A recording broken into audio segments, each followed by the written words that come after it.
এরপরে প্রশ্ন হলো, আমি দ্বিতীয় বিয়ে করতে চাই কিন্তু আমার বউয়ের কথা শুনলে মন খারাপ করে, এতে কি আমি দ্বিতীয় বিয়ে করতে পারি?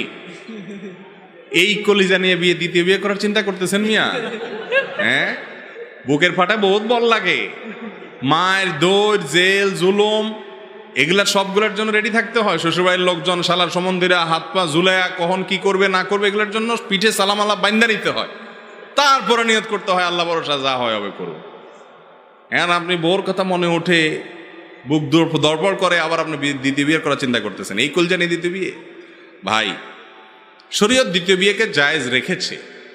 যদি কেউ ইনসাফ প্রতিষ্ঠা করতে পারবেন, সে আত্মবিশ্বাস থাকে এবং তার সার্বিকভাবে সক্ষমতা থাকে, তার জন্য দ্বিতীয় বিয়ে করা জায়েজ। আর যদি কেউ জানে দ্বিতীয় বিয়ে করলে ছোট বউ নিয়েই পড়ে থাকবো, বড় বউর হক আদায় করা হবে না, হিসেব করে তার সাথে একদিন এর সাথে একদিন এভাবে থাকা হবে না, আমি হেরফের করে ফেলবো, একজনের প্রতি বেশি দুর্বল হয়ে তাকে বেশি সময় দিব, এরকম আশঙ্কা থাকলে তার জন্য দ্বিতীয় বিয়ে করা জায়েজ। এ যুগে যত মানুষ দ্বিতীয় বিয়ে করে, এর বেশিরভাগ মানুষ প্রথম স্ত্রী সন্তানের আর কোনো খোঁজ খবর নেয় না।